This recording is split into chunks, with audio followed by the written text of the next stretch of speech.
Abriendo el juego. Durante el fin de semana, yo creo que la que ayer más llamó la atención fue la gran actuación de Juan Soto, que cada día que pasa, como que se está poniendo un poquito más interesante el arribo de Soto a la agencia libre, el inminente arribo a la agencia libre, porque yo creo que es inminente que Juan Soto va a llegar a la agencia libre. No es una costumbre por parte de los clientes de Scott Boras negociar una extensión de contrato con ninguno de los equipos donde se encuentren en medio de la temporada. Y bueno, nunca negociar una extensión de contrato es la primera opción para la corporación de Scott Boras. Pero con respecto a Juan Soto, yo creo que todos estamos claros que desde el primer momento en el que se habló de que Soto podía llegar a la agencia libre, su objetivo era llegar a la agencia libre y probar qué tanto vale él en la agencia libre. Bueno, pues ayer se convirtió en el verdugo de los Gigantes de San Francisco. Bateó de 5-3, 3 anotadas, 3 remolcadas, batea 3.22. Llegó a 17 cuadrangulares con ese par de jonrones que conectó ayer y a 53 empujadas en apenas 2 meses de temporada. O sea, estamos hablando de que este caballero tiene una proyección de más de 120 carreras remolcadas, siendo conservadores. Los Yankees están viviendo un gran momento, por cierto. Los Yankees están liderando esa división este de la Liga Americana y no es para menos con esta gran actuación que ha tenido Juan Soto. Y tienen ahora 5 victorias en forma consecutiva. Le han sacado 2 juegos a los Orioles y un diferencial de carreras de más 107. O sea, impresionante la temporada que están teniendo los Yankees, pero más impresionante aún lo que está haciendo Juan Soto con el bate, que ha sido el bateador más consistente del equipo, porque Aaron Judge se ha calentado y se ha metido en la competencia por el premio al jugador más valioso, o en la conversación, porque todavía hablar de competencia creo que es un poquito extemporáneo, pero en la conversación se ha metido. Pero lo ha hecho en las últimas semanas. Juan Soto, desde que se cantó play ball, no ha parado de batear para ese equipo y ha cargado el conjunto de los Yankees hasta este momento, donde le han arrebatado la cima de la división este de la Liga Americana al equipo de los Orioles. Mira, yo recuerdo cuando se dio la negociación de Juan Soto, que reflexionaba sobre grandes bateadores que se han conectado, que se han juntado en una alineación. Y yo decía que me hacía recordar mucho cuando Hamilton llegó a Anaheim y se juntó con Pujols. Josh Hamilton, que venía de un temporadón, había sido MVP, un tipo con mucha fuerza, un bateador distinto, con cierta conciencia en el plato también, capacidad para tomar boletos y todo eso. Y juntarlo con Pujols, que era un bateador con un perfil parecido, hacía que ellos se conviertan en una especie de pareja indestructible. Ustedes recuerdan lo que hicieron en un momento Manny Ramírez y David Ortiz, que eran 2 peloteros, 2 bateadores, ambos con mucho poder, ambos con una capacidad para batearte sobre 300 extraordinaria, pero ambos también con una gran capacidad para conseguir boletos. Y yo decía que amén de toda esa historia que han conseguido algunos dúos en grandes ligas, ya hice la historia con Babe y Luguer y compañía, un poquito complejo, que no ha pasado en muchas ocasiones que 2 peloteros con esas características se junten en una alineación, como es el caso de George y Soto. Me refiero al nivel de conciencia de ambos. Son tipos con una capacidad extraordinaria para elegir picheos en el plato. Soto, que viene en los últimos años dominando el tema del porcentaje de envasarse. Y en el caso de George, ni hablar de su nivel de peligrosidad. George es un tipo que si tú no le pichas, él no hace swing.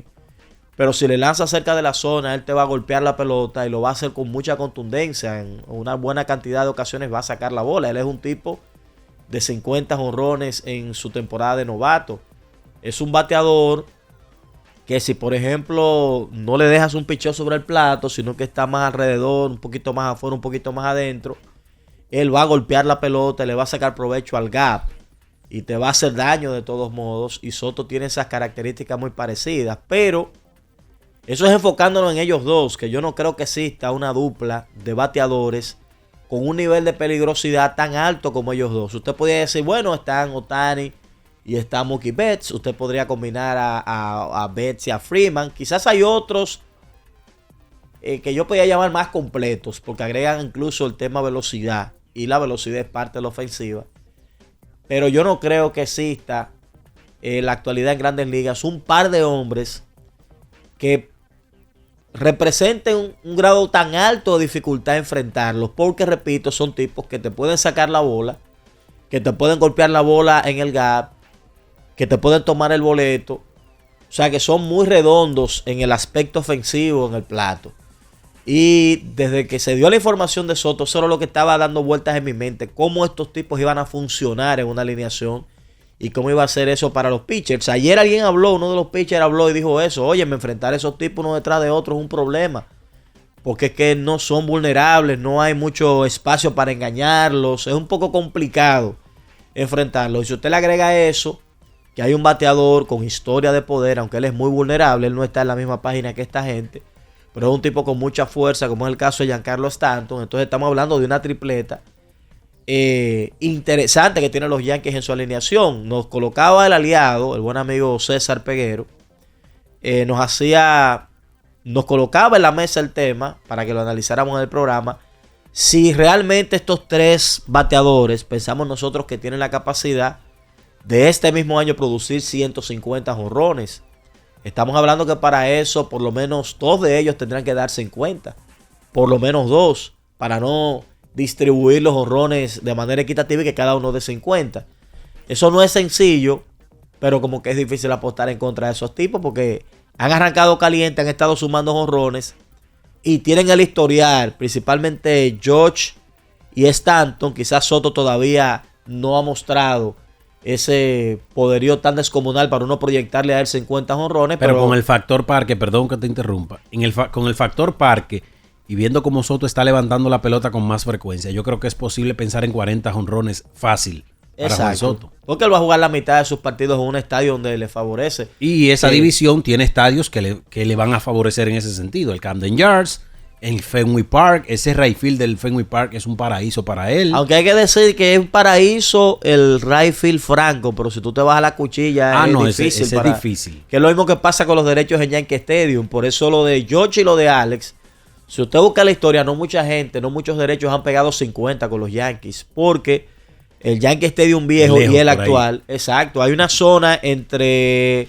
left center field que esa cuchilla tiene 400 pies. Es tan difícil como el monstruo verde del Quisqueya, esa cuchilla. ¿Qué es lo que pasa con Fenway Park? Es verdad, hay un paredón cerca que usted la puede golpear ahí, pero volar ese paredón implica dar un batazo con contundencia para usted llevarse ese paredón. Y de verdad que es muy interesante la propuesta de si ellos tres podrían dar 150. Yo creo que dentro de esa misma propuesta uno preguntarse ¿qué es lo que están haciendo estos Yankees diferentes a los Yankees del año pasado o del antepasado, que ahora están paseando esa división y que se ven como unos Yankees, no sé, unos Yankees como con color de Serie Mundial? Bueno, lo primero es que el picheo le ha funcionado a los Yankees, hay que decirlo. Ellos están en los primeros lugares en términos de picheo. Han contado con una sorpresa agradable como la del dominicano Luis Gil, que ha sido un gran lanzador, ha sido el mejor lanzador del equipo en lo que va de temporada. Lamentablemente, Clark Smith se lesionó, va a durar un tiempo fuera, lo mismo que su as de rotación Gerrit Cole, que se supone que está listo, que está, a punto de comenzar una rehabilitación, pero no deja de estar fuera y es un lanzador importante para las aspiraciones del equipo de los Yankees. Pero señores, hay un factor que yo creo que es el más importante, es el factor salud. Los Yankees han tenido, sin ir a la lista de lesionados, a Giancarlo Stanton, que ha hecho sus aportes en materia de poder, y su presencia, aunque quizás no lo podamos notar, su presencia ha impactado para que Soto y George también tengan mejores actuaciones, porque cuando tú tienes un bateador vulnerable como Giancarlo Stanton, y que esa vulnerabilidad él ha ido superando, vulnerable ante lanzamientos rompientes, él ha ido, vamos a decir que ha ido de menos a más, porque en temporadas anteriores, sin la presencia de estos dos grandes bateadores en la alineación, hubiese sido presa fácil Giancarlo Stanton para los lanzadores contrarios. Pero ahora él va a ver mejores lanzamientos porque los lanzadores contrarios siguen huyéndole la pelota a George y a Soto. Amén de la gran temporada que están teniendo los dos, quien ve mejores lanzamientos de esos tres es Giancarlo Stanton. Entonces, eso ha servido también para el buen rendimiento que ha tenido el equipo. Cabrera ha hecho un buen trabajo en la tercera base, aunque quizás no es el antesalista ideal que hubiese querido el equipo de los Yankees. También lo ha hecho bastante bien Anthony Rizzo, que ha comenzado bien en términos ofensivos, especialmente en términos de poder. Pero yo creo que el gran inicio que han tenido George y Juan Soto han sido clave, además del gran inicio que ha tenido Luis Gil, han sido clave para este equipo de los Yankees. Mira, vamos a hacer una pausa para regresar a hablar un poco de esos números ofensivos y de picheo de los Yankees, para tratar de encontrar una explicación de qué ha pasado, porque aquí no hay mucha variedad. Fuera de la pieza Juan Soto que ha llegado y uno que otro detalle que ellos han agregado, estamos hablando de unos Yankees muy parecidos a los Yankees del año pasado, con la salvedad de que ellos no tienen este año a su principal lanzador, Gary Cole, que ha estado lastimado y que, por cierto, ya hoy comienza su proceso de rehabilitación en AA. Así que pausa y regresamos a seguir hablando de estos Yankees de Nueva York que están muy bien en este inicio de temporada. En Abriendo el Juego,